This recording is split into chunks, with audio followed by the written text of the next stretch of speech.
Bien, recordábamos, la semana pasada el fiscal Cristian Aguilar desestimó el pedido, el planteo que habían hecho desde la querella respecto de la responsabilidad de quienes estaban a cargo de la organización del show de Patín, de quienes tenían la fiscalización del club, digamos, de las instalaciones del Club Bahiense del Norte, de la comisión directiva del mismo, que planteaban la querella y fijaba la responsabilidad solamente en el ingeniero en construcciones Pablo Ascolani. Estamos ya con Sebastián Mas aquí en el estudio. ¿Cómo estás, Sebastián? Gracias por acercarte nuevamente.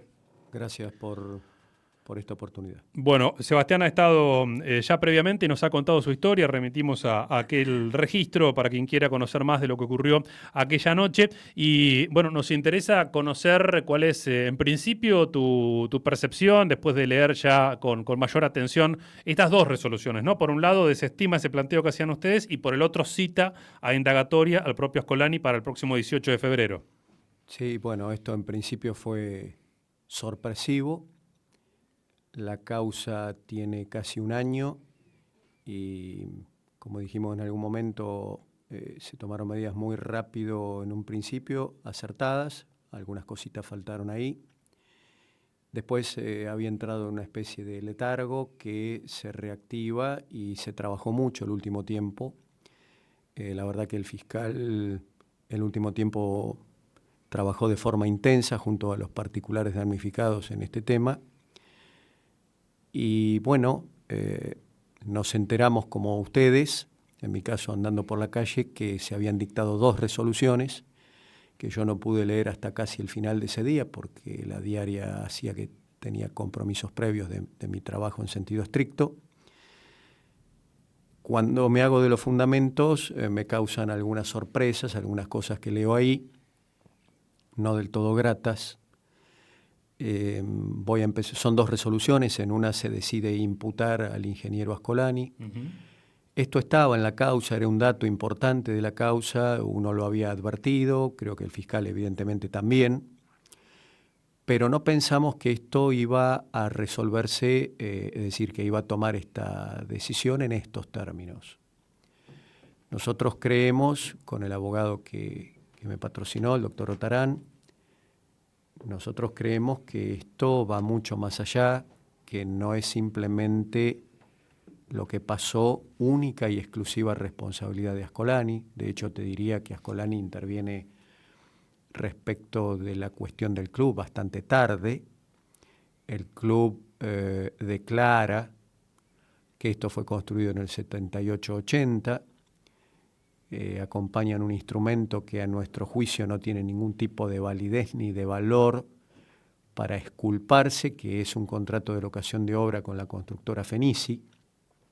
Este instrumento jurídico carece de fecha cierta, eso no es menor en términos jurídicos, carece de autenticación de firmas, es decir, no está esto avalado por ningún escribano, y paradójicamente los que firmaron eso, en teoría, los que firmaron eso, se encuentran fallecidos.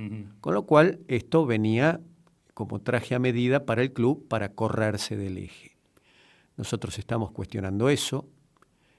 Y por otro lado, esto era una construcción que no tenía permiso. Más allá de quién la hizo y en qué año, sin permiso se les denomina construcciones clandestinas.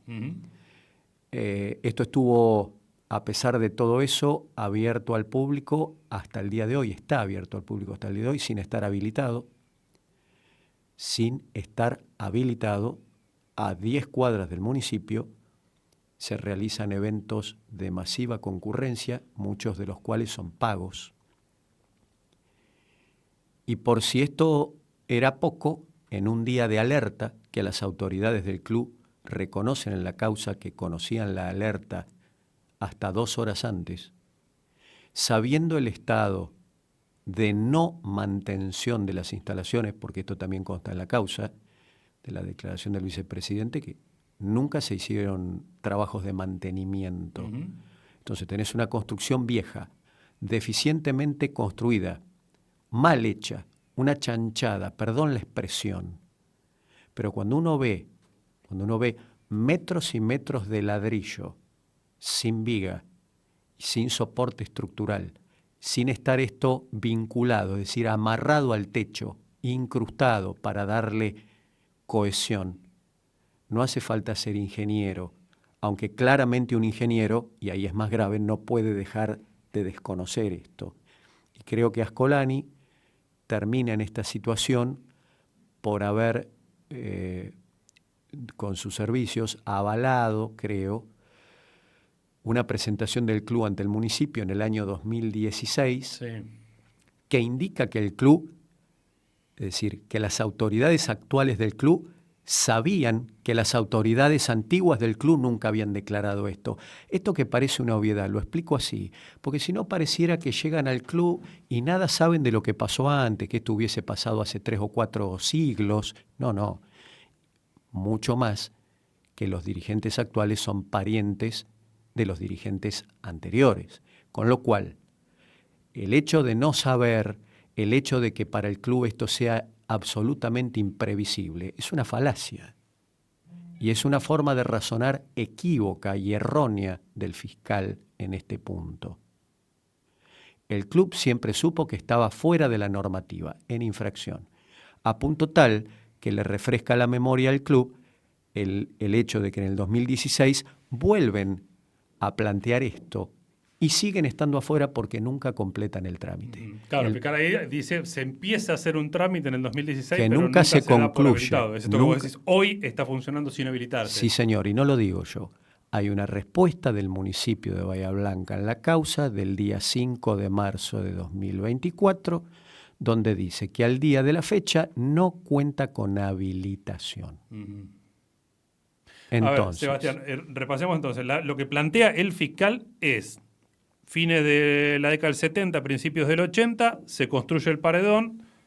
Jorge Ginóbili era el presidente, por eso el parentesco que vos mencionabas. La empresa Fenici, supuestamente, la que lleva adelante la obra.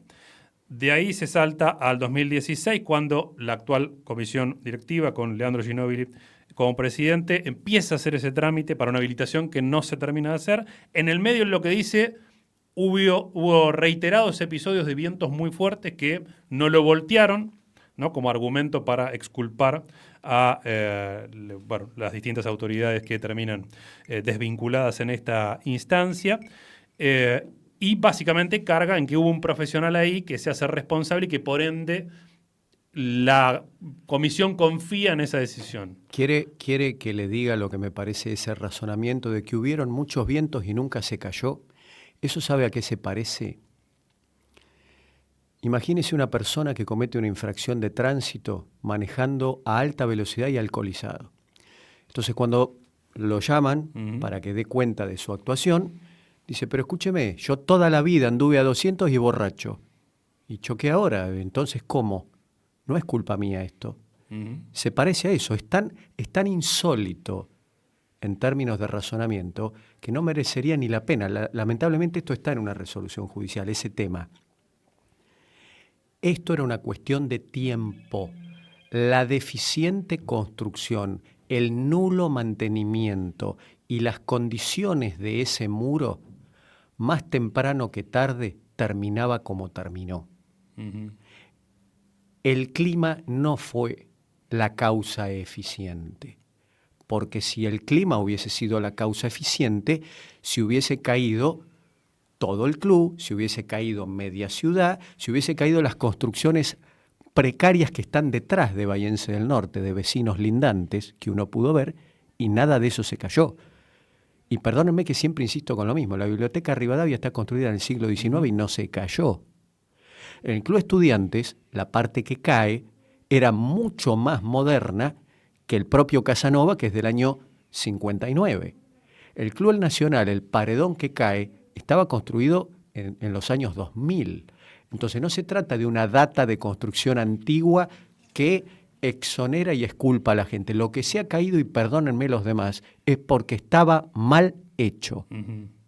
Lo que estaba hecho como corresponde no se cayó.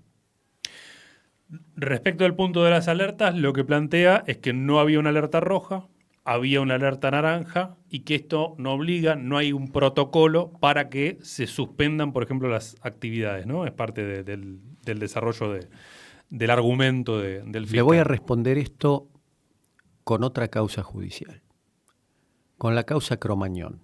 ¿Y por qué me voy a esto? En Cromañón, entre todas las cosas que se discuten para terminar de imputar a la gente, al dueño del lugar, es que no había una obligación, si no recuerdo mal, de que los matafuegos o extintores de fuego estuvieran de tal o cual manera. Como no había una norma, se suponía que, bueno, terminaron todos presos. Estrago, delito de estrago. Volviendo a esto, yo le pregunto, si usted tiene una autoridad del club que responde que conocían el alerta desde 2 horas antes, esto no lo digo yo, esto está en la causa, que conocían que era alerta naranja. ¿Usted sabe lo que dice la alerta naranja?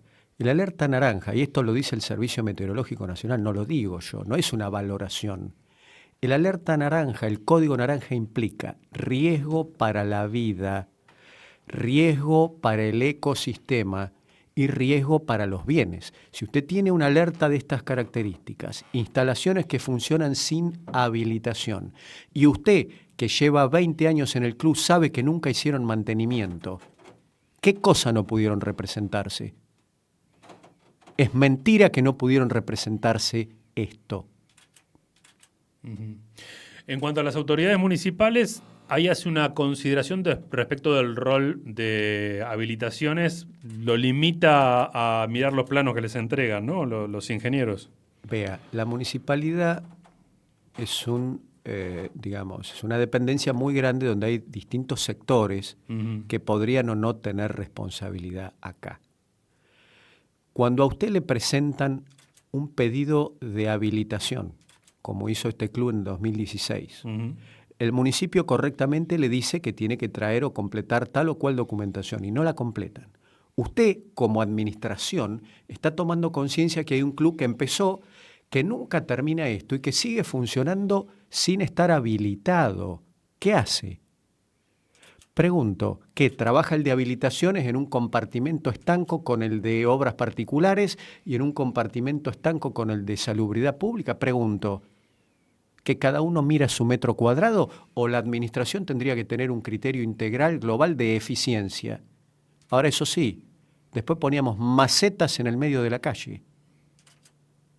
Y después teníamos un intendente que sale a hacer una declaración insólita, esto lo digo como abogado, de oposición a las armas nucleares, cuando ningún intendente tiene ningún tipo de competencia y facultad sobre algo que ya está predeterminado como competencia del Congreso de la Nación y que había un protocolo que firmó el Estado. Entonces, ¿de qué me vienen a hablar? No podían controlar o no quisieron controlar a Bahiense del Norte y hablaban de las armas nucleares, de la guerra en Ucrania. Esto es un disparate, es una vergüenza esto. Sebastián, y en la situación actual, digamos, no amerita entonces algún tipo de, entiendo, de actuación de oficio del municipio al no tener esa habilitación y tener este antecedente. Pero por supuesto. O, te pregunto de parte de ustedes, algún pedido concreto en ese sentido. Mire, a ver. No te corresponde. A mí no me corresponde hoy. Yo dije y digo lo que vengo sosteniendo desde que tomé contacto con la causa, desde que pude pararme y desde que mi cabeza pudo entender la tragedia en la cual estoy inmerso y que vivo como un infierno desde hace casi un año. Yo planteé desde el primer momento con mi abogado que acá había un delito. Costó que entendieran y quedó acreditado ahora. Ya no lo digo yo, lo dice el fiscal y comparto lo que resuelve el fiscal en ese punto. No comparto lo que resuelve el fiscal cuando decide no seguir investigando al resto de los, a mi juicio, presuntos responsables de este desastre. Este es un desastre de magnitudes humanas tristemente enorme. 13 muertos, entre los cuales hay un niño, más casi 20 heridos de gravedad, y cuando digo gravedad, es gravedad de por vida, porque cuando a usted le cortan una pierna, usted no la tiene nunca más la pierna, eso no se cura, eso no es reversible, Y ahí le digo también, con todo respeto, doctor, esas no son lesiones graves, son gravísimas. Y esto cambia la pena bastante. ¿Cómo es el trámite ahora? Digamos, esto es una instancia donde el fiscal fija la postura, se va a la audiencia indagatoria, después habrá una imputación. ¿Podés explicar ahí? Y digamos cómo entra también el rol de la querella en estos puntos en que no están de acuerdo, digamos. En la provincia de Buenos Aires, para ser preciso, no hablamos de querellantes, sino de particulares damnificados. El esquema es lo mismo, vos hablabas de cómo se denomina en Nación. El fiscal fijó una fecha de declaración de artículo 308, que es lo que antes denominábamos declaración indagatoria, para el imputado, que en este caso, para el fiscal, el único imputado es el ingeniero Ascolani. Las partes tienen la posibilidad legal de recurrir esta resolución con alguna especie de recurso de revisión para, digamos, manifestar su desacuerdo jurídico y indicar en esos términos por qué motivo esto es una decisión errónea y cuál sería el camino que las partes, en este caso de los particulares damnificados, no aceptan o no están de acuerdo con lo que resolvió el fiscal. Tendrá que resolverse previamente esto o en algún punto la fecha de indagatoria está puesta y de lo que ocurra ahí en adelante se fijará después fecha, en el caso del llamado indagatoria, de elevación a juicio, ¿no? El ingeniero podrá ahí manifestar lo que considere que crea que hace a su defensa o no. Pero digamos, ¿usted es la presentación que la revisa? ¿El propio fiscal, el fiscal general? No, esto, la revisión es una facultad que tiene la Fiscalía General. Bien, en este caso Juan Pablo Fernández sería quien evalúa si el encuadre que le da el fiscal Aguilar es el correcto o no, en base también a lo que ustedes le señalen. Volvamos al primero de los puntos que marcaste, ese documento de la construcción del muro. A ver, ¿cómo es el tema de la firma? ¿Qué es lo que significa lo que planteabas en primer término? Es una cuestión muy técnica de derecho civil, pero que tiene plena injerencia en este tema. Si usted y yo agarramos una máquina de escribir vieja, redactamos un convenio, le damos forma antigua y ahí ponemos a gente que no está más y mañana se lo llevo como prueba en una causa judicial en esta o en cualquier otra, lo primero que uno tiene que merituar, a ver, ¿estas firmas están certificadas? No. ¿Esto tiene fecha cierta oponible a terceros que me indique que fue firmado en ese momento y no en otro? La respuesta acá vuelve a ser no. Y acá voy a agregar una interpretación que es mía. Esto que te dije es objetivo.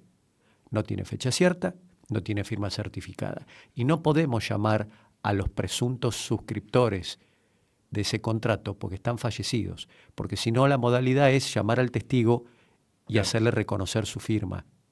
Acá no se puede. Todo eso le resulta tan conveniente a la comisión directiva actual que es altamente sospechoso. Pero hay un tema más. Fenici fue una constructora muy reconocida en esta ciudad, que construyó un sinnúmero de obras, entre los cuales hay varios edificios. Pregunto, ustedes que están en el periodismo, ¿tienen noticia si en algún momento en todos estos años se ha caído alguna obra que hizo Fenici? No. Yo no me acuerdo. Bueno, ¿ustedes creen que si esto está construido como corresponde hasta el 1,7 m, con las columnas y vigas que corresponden hasta el 1,7 m, y no lo está del 1,7 m hasta el 1,12 m por 35 de ancho, ¿fue la misma persona la que hizo una cosa y otra? La lógica indica que no, salvo que lo hayan querido hacer a propósito. Entonces ya ahí entraríamos en un delirio total que sería un delito doloso. No quiero pensar eso, pero el razonar de esta manera me lleva hasta ese lugar. Lo cierto es que eso, que era una chanchada, no lo pudo haber hecho Fenici ni ninguna constructora seria bajo ningún punto de vista. Este instrumento que el club le lleva al fiscal, no es que el fiscal lo incauta, el club le lleva esto. Es un traje a medida para ellos, para correrse de la responsabilidad.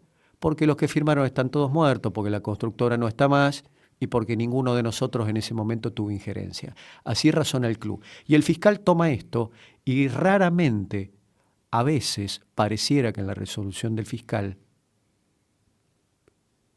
tiene más de escrito de abogado de defensor que de fiscal. Con respeto lo digo esto. No, pero en la lectura la verdad da esa sensación, digamos, como va hilvanando para desembocar en la exculpación de estas personas o estas autoridades. Y en el caso de Ascolani, ahí, bueno, no hay forma de explicar, digamos, ¿no? Porque dice, hay una pericia, ¿no? Que es la que intervino, miran, ahí dice que hay algunas cosas a simple vista no se podrían determinar, porque hay que sacar determinados cálculos. La pericia es lapidaria, es tan fuerte lo que dice la pericia, que es lo que a mí me lleva a ponerme esto como objetivo de tratar de hacer justicia. Créanme lo que les voy a decir y entiendan en qué zapatos camino. Mi esposa no va a volver nunca más. Todos los muertos, ese chiquito y todas las demás personas no van a volver a la vida. Pero una cosa es una cuestión que podríamos llamar accidental, morir en el medio de la calle porque soy alcanzado por un rayo, morir en el medio de la calle porque cae un árbol, más allá de la eventual responsabilidad del árbol, que también podría haberla o no. Eso es muy distinto a esto. Esto era previsible y esto era inminente, con ese viento o con otro, ahora o más adelante o pudo haber sido antes. Sebastián, tuviste, por lo que vimos en algunas imágenes en redes, aunque sea en la vereda, un cruce con el fiscal, ahí no sé si pudieron intercambiar algo y cómo es... En realidad no fue un cruce, le explico brevemente. Bahía es chico, yo salía de una dependencia céntrica donde había ido a hacer unos trámites personales al Colegio de Abogados y me había citado un colega suyo para tener unas palabras en el Palacio del Tribunal Grande donde tenía que ir. Cuando estoy yendo para allá, veo que viene el doctor Aguilar caminando, con quien nos conocemos de casi toda una vida, le diría de la época de estudiante, porque tenemos más o menos la misma edad. Bueno, es de gente sensata saludarse y darse la mano. Paro, le doy la mano, me da la mano y brevemente nos ponemos a conversar. Creo que esto fue el día siguiente al que él saca la resolución. Le dije que me enteré por la calle y bueno, no mucho más, fue un diálogo de 2 o 3 minutos que algún colega suyo encendió la cámara. Eso, creo que eso fue lo que pasó. La verdad es que yo tampoco me percaté de esa circunstancia y no tenía tampoco ningún tipo de prurito con esto, porque me lo encuentro por la calle, lo saludo, le digo mi opinión respecto de esto, yo le anticipé que no estaba de acuerdo y él sabe que uno tiene el derecho de ir por otros carriles y yo sé que él tiene las facultades de hacer lo que hizo, nada más. Ese fue el diálogo muy breve. ¿Sigue representándote Jorge Otarán? No, el doctor Otarán, por una cuestión personal, te diría de sobrecarga de trabajo y de un sinnúmero de cosas personales, creo que en el día de hoy iba a presentar la renuncia al patrocinio. La verdad que no tengo palabras para agradecerle a él, primero desde lo humano, que ha tenido gestos conmigo, bueno, que van más allá de la relación profesional, y desde lo profesional, siempre respetando su fuerza de trabajo, estar todo el tiempo encima de las cosas y la mirada que le dio a esto y agradecerle a él que me levantó del piso.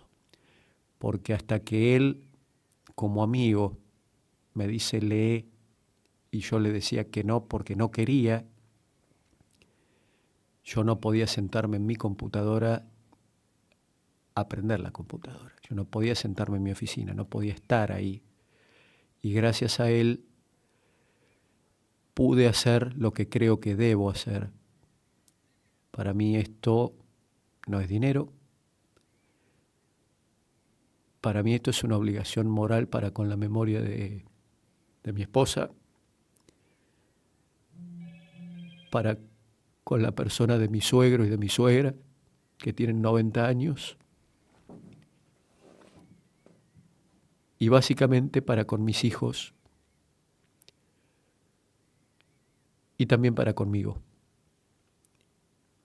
Nada más. Sebastián Massa es quien acaban de escuchar. Me gustaría cerrar, si estás de acuerdo, recordando los nombres de las víctimas. Estamos camino al primer aniversario de lo ocurrido en Bahiense del Norte. Hablamos de Rosa, ¿los querés mencionar vos? Rosa Miguelina Figueroa, de 66 años, Brian Ortega, de 27, Diego Carrasco y Diego Casati, de 45, Adriana María Contento, de 63, los matrimonios de Federico Luis Dúo y María Laura Rodríguez, de 44 y 43 años, y Luis Pérez y Juana Graciela Dancit, de 67, Rubén Baldi, de 45, su hijo de 5 años, Benicio, y Juliana Barquero, de 51, y Norma Nieto, de 61. Juliana era la esposa y la mamá de los 3 hijos de Sebastián. Muchísimas gracias nuevamente por acercarte y a disposición para lo que necesites. A ustedes, gracias por el espacio.